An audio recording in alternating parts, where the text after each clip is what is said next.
যদি বিপদে পড়ে দুনিয়ার জমিনে কোনো মা কোনো বাবা সহ্য করতে পারে না সন্তানের সুখের জন্য মার বাবা নিজের জীবনটা তামা কইরা ফেলে, নিজের জীবনের সমস্ত কিছু বিলীন করে দেয়, নিজের রিক্সা চালায়, ভ্যান চালায়। আপনি বলেন না সন্তানের জন্য কি করতে হবে? আমি মা আর বাবা রক্ত যদি দিতে হয় রক্ত দিতে রাজি, জীবন যদি দিতে হয় জীবন দিতে রাজি। কিন্তু আমরা মা বাবা জিন্দা থাকতে আমার সন্তান জাহান্নামের আগুনে জ্বলবে না না না না, আমরা মা আর বাবা সহ্য করতে পারি না। আরে যুবক আমি জানি না রে ওই জনম দুঃখিনী মা যেকার দুনিয়াতে নেই, বাপ যেকার দুনিয়াতে নেই, এই দুনিয়ার জমিনে আল্লাহ এবং আল্লাহর নবীর পরে সবচেয়ে দামি সম্পদ হইল তোমার আমার মা আর বাবা। এই দুনিয়ার জমিনে বন্ধু বলো, বান্ধবী বলো, নেতা বলো, খেতা বলো, সবাই তোমারে আমারে ভালোবাসে স্বার্থের লোভে। স্বার্থ ছাড়া দুইজন ব্যক্তি ভালোবাসে, একজন হইল মা আর একজন হইল বাবা। ওই মা থাকতে দিনরাত থাকতে কদর করো, মইরা গেলে পাবা না। এই দুনিয়ার জমিনে মা যারা আছে রে,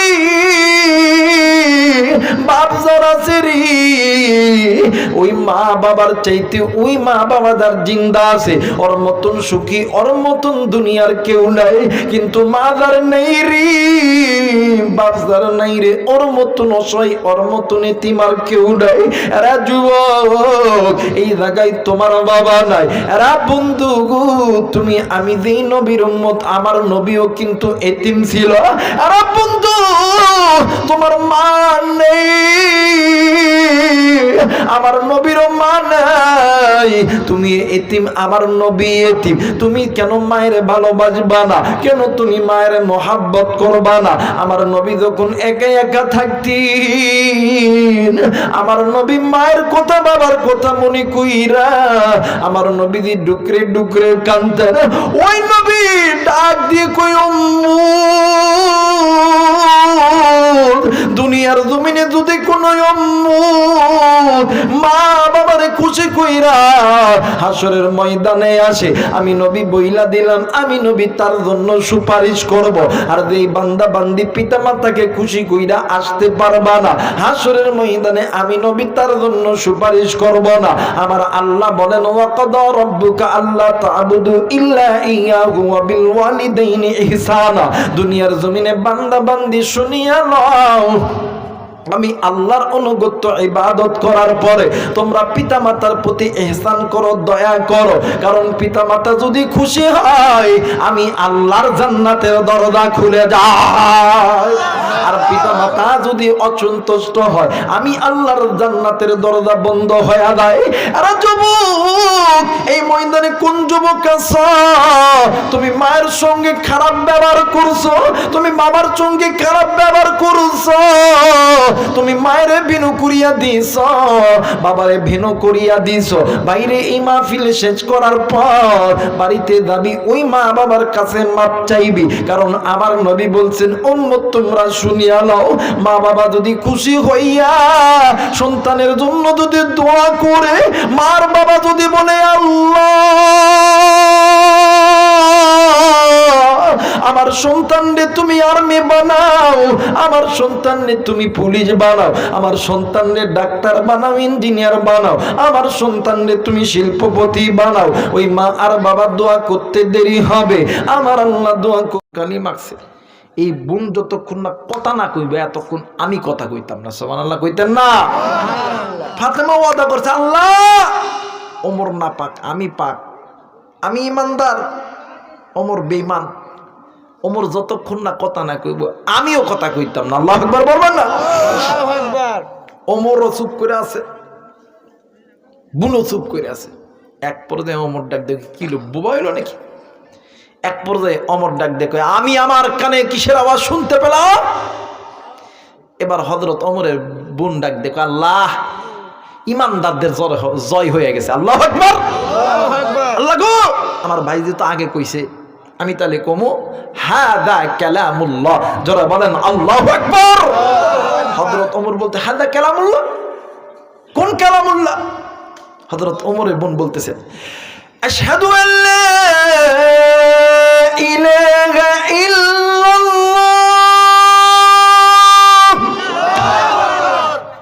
যে এই কথা কইছে, হযরত ওমর রাগান্বিত অবস্থায়, কোমরে চাবুক ছিল, এই চাবুক বাহির কইরা বোন ফাতেমার গায়ে চট কইরা বাড়ি যখন মারছে, মহিলা মানুষ তো নরম, মানে দেহটা তো নরম, এই চাবুকের আঘাত খাওয়ার সঙ্গে সঙ্গে শরীর ফাইটা রক্ত বেলকি দিয়া জমিনের মধ্যে পইরা গেছে। হযরত ওমরের বোন ফাতেমা শাহাদত আঙ্গুলি দিয়া রক্তটা জমিন থেকে উঠাই নিয়ে ডাক দিয়া কই, রক্ত রে, হাসরের ময়দানে সাক্ষী দিস, আমি মহিলা মানুষ হইয়া ইসলামের জন্য, নবীর জন্য আমি মহিলা মানুষ আমার জীবনের রক্ত দিলাম। জোরে বলেন আল্লাহু আকবার।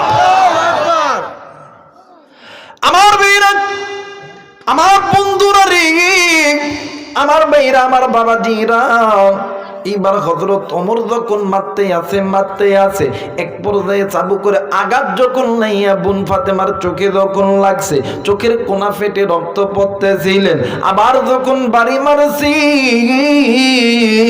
বোন ফাতেমা চাবুকটা ধইরা ডাক দিয়ে কই, ভাই গো, আমি জানি তোমার রাগ বেশি গো ভাইয়া, ও ভাইয়া, আমি জানি আপনি আমাকে মেরে ফেলবেন গো ভাইয়া, ভাই গো, মেরে যখন ফেলবেন এত কষ্ট দেওয়ার দরকার নাই, এই যে আমি কল্লা পেতে দিলাম তোমার কোমরে তরবারি, আমি তোমার বোন কল্লা পেতে দিলাম, আমি তোমার বোন কল্লা দিতে রাজি, কিন্তু ঈমান নামক সম্পদ দিতে রাজি নয়। মুসলমান ভাইরা, আমার বন্ধুগণ, এইবারে হযরত ওমর কিংকর্তব্য বিমূঢ় হয়ে গেল। হযরতে ওমরের বোনের বুকের ভিতরে আল্লাহর কোরআন এমন কইরা জড়ায়া ধইরা আছে। হযরত ওমর বোন যখন কল্লা দিছি, হযরত ওমর কিংকর্তব্য বিমূঢ় হয়ে গেছে, ডাক দিয়ে কই, মালিক, এটা কেমন বোন, বাপ দাদার ধর্ম ছাড়তে পারলো, এমন একটা ধর্ম ধরলো যে ধর্মের জন্য কল্লাখানা নিজে দিতে রাজি, কিন্তু ওই ধর্ম ছাড়তে রাজি নয়। হযরত ওমর কিছুক্ষণ পর হযরত ওমর ডাক দিয়ে কই, বোন রে, কল্লাটা উঠায় নে। এইবার বোন ফাতেমা কল্লা যখন উঠাইছে, ডাক দিয়ে কই, বোন গো, তোমার হাতে এইটা কি? ডাক দিয়ে কই, এইটা আল্লাহর কোরআন। ডাক দিয়ে কই, বোন রে, ওই কোরআনটা একবার আমার দিবি রে, দিবি, আমিও তোর মতন কালেমা পইরা আমিও মুসলমান হইয়া দাম। একবার বলেন আল্লাহু আকবার। মুসলমান ভাইরা, আমার বন্ধুগণ, ওমরের বোন ফাতেমা ডাক দিয়ে কই, ভাইয়া, আপনি অপবিত্র, কোরআনটা হইল পবিত্র, পবিত্র শরীর ছাড়া কোরআনকে ছোঁয়া যাবে না, লা ইয়ামাসসুহু ইল্লাল মুতাহহারুন।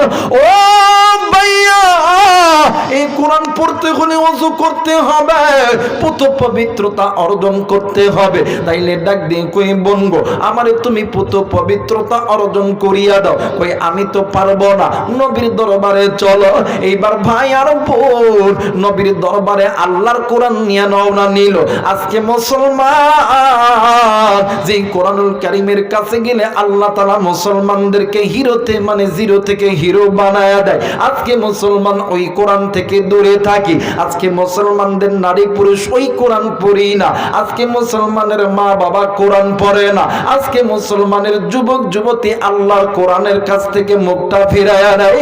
কিন্তু বন্ধু, যারা কোরআনুল কারীমের কাছ থেকে মুখটা ফিরায়া নিবে, আমার আল্লাহ বলেন, নুকাইয়িদ লাহু শাইতানা ফাহুয়া লাহু করিন, এদের পরিচালক আমি আল্লাহ নয়, এদের পরিচালক হইতেছে ইবলিস, শয়তান। আর যারা এই কোরআনটা মানবি, এদের পরিচালক আমি আল্লাহ।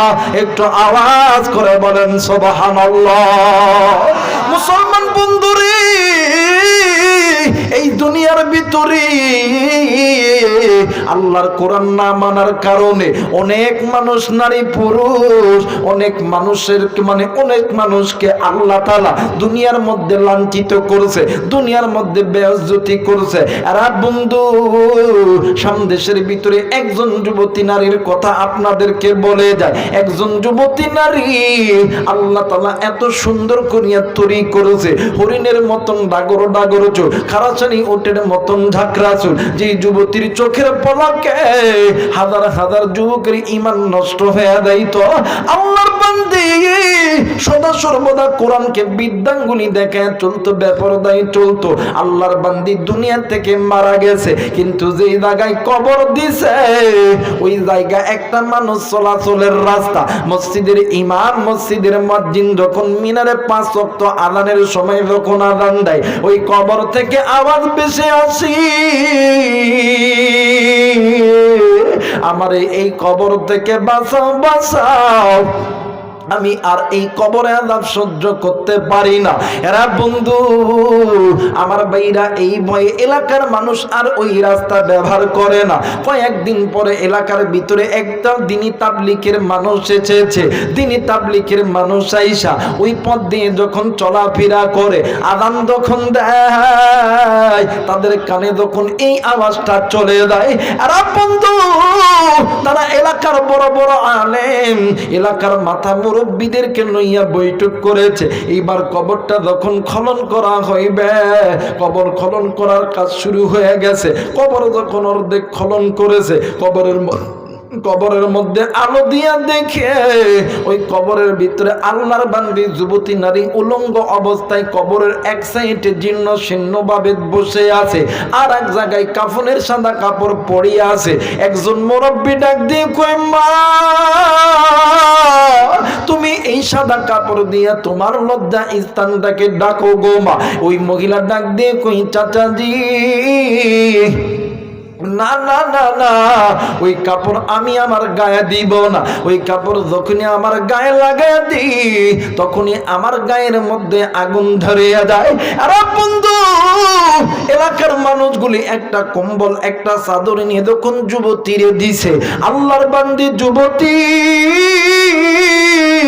চাদরটি গায়ে দিয়া দৌড় দিয়ে ঘরের মধ্যে গেছে। ঘরের মধ্যে যাইয়া দরজা জানলা সমস্ত কিছু বন্ধ করেছে। এলাকার হাজার হাজার মানুষগুলি এসেছে যুবতীকে এক নজর দেখার জন্য। অনেক যুবক আল্লাহর বান্দি যুবতীরে দেখিয়া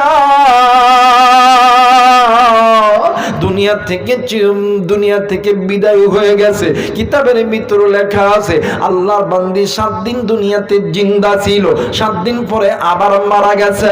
আরে বন্ধু, মার বাবা দুনুদুন কান্দি। এই দুনিয়ার জমিনে সন্তান ল্যাংরা হোক লুলা হোক, সন্তান কানা হোক কোরা হোক, এই দুনিয়ার জমিনে এমন কোন মা নাই, এমন কোন বাবা নাই। সন্তান বিপদে পড়লে, সন্তান কষ্টের ভিতরে থাকলে এই দুনিয়ার জমিনে কোন মা বাবা সহ্য করতে পারে?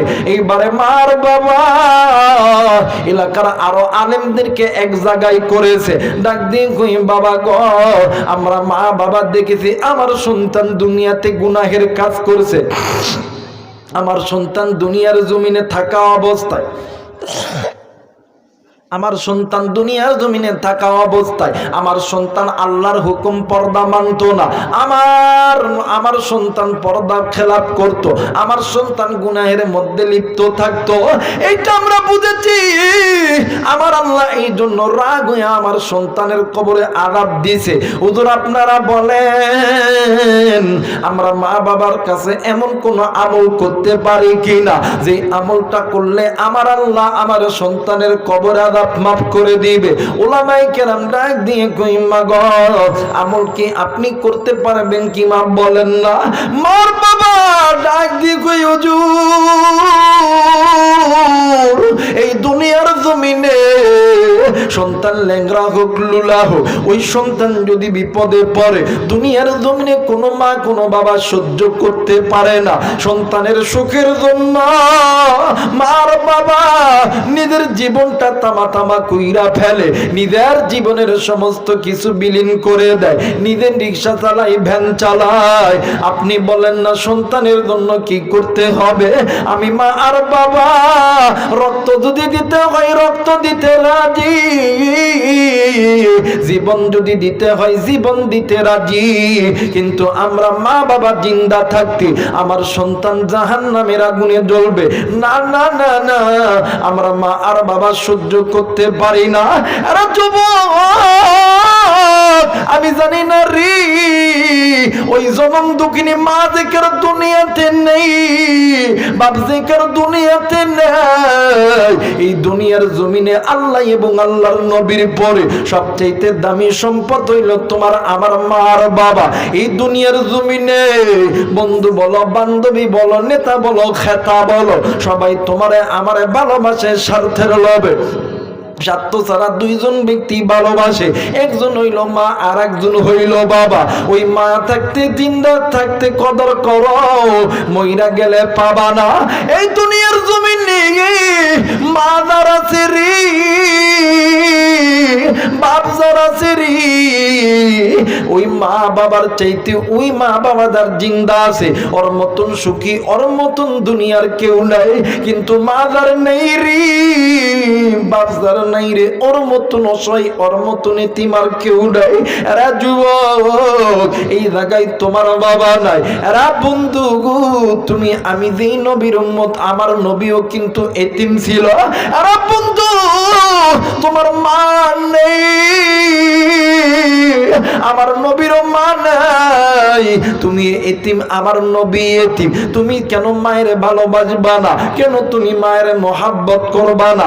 আমার নবী যখন একা একা থাকতেন, আমার নবী মায়ের কথা বাবার কথা মনে কইরা আমার নবীজি ডুকরে ডুকরে কাঁদতেন। ওই নবী ডাক দিয়ে কই, দুনিয়ার জমিনে যদি কোন মা বাবারে খুশি কইরা হাসরের ময়দানে আসে, আমি নবী বইলা দিলাম, আমি নবী তার জন্য সুপারিশ করব। আর যেই বান্দা বান্দি পিতা মাতাকে খুশি কইরা আসতে পারবা না হাসরের ময়দানে, আমি নবী তার জন্য সুপারিশ করব না। আমার আল্লাহ বলেন, ওয়াকাদা রাব্বুকা আল্লা তা'বুদু ইল্লা ইয়াহু ওয়া বিল ওয়ালিদাইনি ইহসানা। দুনিয়ার জমিনে বান্দা বান্দি শুনিয়া লও, আমি আল্লাহর অনুগত্য ইবাদত করার পরে তোমরা পিতা মাতার প্রতি ইহসান করো, দয়া করো। কারণ পিতা মাতা যদি খুশি হয়, আমি আল্লাহর জান্নাতের দরজা খুলে যায়। আর পিতা মাতা যদি অসন্তুষ্ট হয়, আমি আল্লাহর জান্নাতের দরজা বন্ধ হয়ে যায়। আর যুবক, এই ময়দানে কোন যুবক আছো, তুমি মায়ের সঙ্গে খারাপ ব্যবহার করছো, তুমি বাবার সঙ্গে খারাপ ব্যবহার করছো, তুমি মায়ের ভিনু করিয়া দিছ, বাবারে ভিনু করিয়া দিছ। বাইরে এই মাহফিল শেষ করার পর বাড়িতে যাবি, ওই মা বাবার কাছে মাপ চাইবি। কারণ আমার নবী বলছেন, উম্মত তোমরা শুনিয়া লও, মা বাবা যদি খুশি হইয়া সন্তানের জন্য যদি দোয়া করে, মার বাবা যদি বলে আল্লাহ আমার সন্তানরে তুমি আর্মি বানাও, আমার সন্তানরে তুমি পুলিশ বানাও, আমার সন্তানরে ডাক্তার বানাও, ইঞ্জিনিয়ার বানাও, আমার সন্তানরে তুমি শিল্পপতি বানাও, ওই মা আর বাবা দোয়া করতে দেরি হবে, আমার আল্লাহ দোয়া কবুল করতে দেরি করবে না। আমার নবী ডাক দিয়ে কই, উম্মত, ওই মা বাবা যার জিন্দা আছে থাকতে কদর করো, চুই লাগেলে আর বাবা না। ওই মা বাবা যার জিন্দা আছে, মা বাবার কাছে বেশি বেশি দোয়া নিবা, মা বাবার কাছে দোয়া নিবা। কারণ পিতা মাতা যখন আল্লাহর কাছে হাত তোলে, আমার আল্লাহ কোনোদিন খালি হাতে ফেরত দেয় না। এরা যুবকের মুরব্বী, আমরা অনেক সময় ওলামায়ে কেরামদের কাছে দোয়া চাই, হুজুর একটু দোয়া কইরে আল্লাহ যাতে আমারে এত বড় বানায়, আল্লাহ যাতে আমার ব্যবসার মধ্যে বরকত দেয়। আর বন্ধু, আলেমরা দোয়া করলে আলেমদের দোয়া কবুল, কিন্তু আলেমদের দোয়ার আগে দুইজন ব্যক্তির দোয়া কবুল। কোরআন আমার কাছে আছে, কোরআন মাথায় নিয়ে কইতেছি, যদি কোনো মা আর বাবা তোমার আর আমার জন্য আসমানের মালিক আল্লাহর কাছে হাত তোলে, আমার মালিক আমার আল্লাহ ওই মার বাবা হাত তুলতে দেরি, আমার আল্লাহ কবুল করতে দেরি করে না। আর একবার বলেন আল্লাহু আকবার। এই জন্য বলতেছি কলিজার টুকরা যুবক ভাইরা, মুরব্বী বাবা, কোরআন মাথায় নিয়ে বলতেছি, এরপরও কি বিশ্বাস হয় না? ওই মা বাবার কাছে দোয়া নিবি, ওই মা বাবার খেদমত করবি। ওই মা বাবা যদি একবার তোমার আমার উপরে খুশি হইয়া ডাক দিয়ে কই, আল্লাহ আমার সন্তান রে তুমি কোটি টাকার মালিক বানায় দাও, আমার সন্তান রে ডাক্তার বানায় দাও, আমার সন্তান রে ইঞ্জিনিয়ার বানায় দাও। কারণ মা বাবা যখন হাত তুলবে, মা বাবার দোয়া আল্লাহর মাঝখানে কোনো পর্দা থাকবে না, ডাইরেক্ট আমার আল্লাহ কবুল করবে। মহব্বতে জিকির করে লা ইলাহা ইল্লাল্লাহ,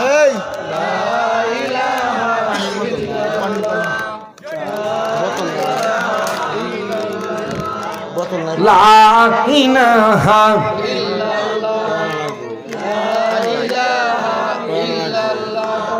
লা ইলাহা, আরে মে পানি আনো তো, লা ইলাহা আরো জোরে, লা ইলাহা ইল্লাল্লাহ, লা ইলাহা ভাইজান বগুদরে মাদিনা আমরা কেমনে যাব জানি না। জোরে বলেন মারহাবা, আরেকবার বলেন মারহাবা। একটু আমার সঙ্গে বলেন, বগুদরে মাদিনা আমরা কেমনে যাব জানি না। জোরে বগুদরে না আমরা কেমনে যাব না। দয়া কর দয়ার আল্লাহ, দয়া কর আল্লাহ পুর মনের বাসনা। লা ইলাহা ইল্লাল্লাহ, লা ইলাহা ইল্লাল্লাহ, লা ইলাহা ইল্লাল্লাহ, আরো ধরে লা ইলাহা ইল্লাল্লাহ, আরো ধরে লা ইলাহা ইল্লাল্লাহ, লা ইলাহা ইল্লাল্লাহ, লা ইলাহা ইল্লাল্লাহু মুহাম্মাদুর রাসূলুল্লাহ। সকলেই পড়ি সাল্লাল্লাহু আলাইহি ওয়াসাল্লাম। যারা যারা চান আজকের মাহফিলটা আল্লাহর দরবারে কবুল হয়ে যায়, দুইটা দুটো ঘুরিয়ে তিনটা তাকবীর দিবেন। কথা বলেন কয়টা? আরেকবার বলেন কয়টা? দেখবেন পিতা মাতার নাফরমান সন্তানরা তাকবীর দিব না বাদানরি, কিন্তু নেককার সন্তানরা তাকবীর মানে দিতে ভুলবো না। দুইটা হাত উঁচু করে নারায়ে তাকবীর, নারায়ে তাকবীর, নারায়ে তাকবীর। নামায়ানান মুসলমান ভাইরা রে, এই জন্য আমার নবী বলেন তোমরা বেশি বেশি মায়ের কাছ থেকে দোয়া নিবা, বাবার কাছ থেকে দোয়া নিবা। কারণ মা বাবার দোয়া কোনোদিন আমার আল্লাহ খালি হাতে ফেরত দেয় না। আর বন্ধু, বাস্তবে একটা ঘটনা আমি তোমাদের কাছে বলে যাই। আমাদের এই উত্তরবঙ্গের ভিতরে অবাদান একটা গরিব পরিবারে দুইটা সন্তান, মা আর বাবা প্রতিদিন দোয়া করে, আল্লাহ আমার সন্তানরে তুমি একটু ধনী বানায় দাও। আল্লাহর কি কারিশমা, দুইটা সন্তানের